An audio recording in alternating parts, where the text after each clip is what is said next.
The taste of extinction. The 14th century medieval European ancestor of Waffes. The iron of the night. Previous. Episode 11. The powerful ceiling heater in the office had been humming all morning, pouring out hot air that stripped away all moisture. Siwoo cleared his cracking voice and mindlessly took a bite of a Belgian-style velvet waffle, delivered to the pantry. Sigh. Above all, the artificial syrup drizzled on top failed to soak into the grid pattern, merely floating on the surface before dripping to the bottom of the plate, leaving only sticky traces. Darling, are you upset because of the food again? Minwoo buried the tip of his nose in the nape of Siwoo's neck, took a deep breath, and tenderly tidied Siwoo's disheveled hair. Look at this, Minwoo. The waffle is like a wet cardboard box. I don't know if the grid is just for decoration, but the syrup is all running off. I want to eat a truly delicious waffle. The grid pattern of a waffle wasn't originally decorative, Siwoo. It's a sophisticated fortress designed to trap the world's sweetest liquids. Minwoo snatched the half-eaten soggy waffle from Siwoo's hand, threw it in the trash, and interlaced his fingers with Siwoo's, holding them firmly. Let's go. Back to when waffles weren't just a snack, but a sacred offering to God. I'll show you how honey and butter dance between the freshly baked grids.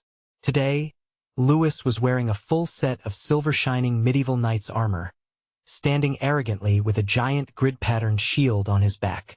Oh Lord, they still call this lump of carbohydrate soaked in steam a waffle. Mr. Siwoo, isn't your tongue too noble, the tongue of a creator, to be seduced by such inorganic dough? Mr. Minwoo, your negligence in leaving your lover in such a sticky hell is truly disappointing.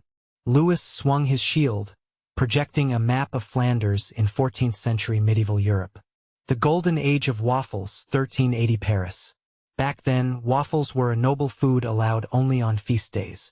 Bakers threw giant iron molds engraved with family crests into the fire and baked a magical crispness within. It is fundamentally different from today's electric waffle makers. Siwoo looked at Louis's armor curiously and asked, Louis, why have you been holding a shield this whole time? What does it have to do with waffles? Louis, as if waiting for the question, began to explain with his head held high. Good question. Back then, waffle irons were called the iron of the night. Medieval knights held their family coat of arms engraved on their shields in very high regard. That crest was their honor on the battlefield and proof of their lineage. Bakers, commissioned by knightly families, carved the grid patterns or unique emblems of those shields directly into the inside of heavy, solid iron molds. In other words, eating a piece of waffle was akin to chewing the honor and power of that family. Those deep grids that trap honey are actually derived from the structure of a sturdy shield that warded off enemy attacks. Louis pressed the time-slip button, his cloak fluttering. I will personally sharpen your dulled palates like the tip of a knight's lance. Starting time-slip. The capsule leaped, traversing space and time. About 10 seconds later, when the hatch opened, what rushed in was not the dry air of Seoul. It was the thick scent of burning oak firewood, the sweet aroma of savory rye and butter, and the lively noise of a medieval village awaiting a festival. The scenery before their eyes was magnificent. In the square beneath the massive castle walls, numerous tents were set up, and bakers stood before roaring ovens, manipulating iron molds with long handles. The air was much heavier than today's, but it was filled with the honest vitality of baking flour. Look over there. That is the true iron of the night. Sheets. Behold, those grids are not shallow like today's.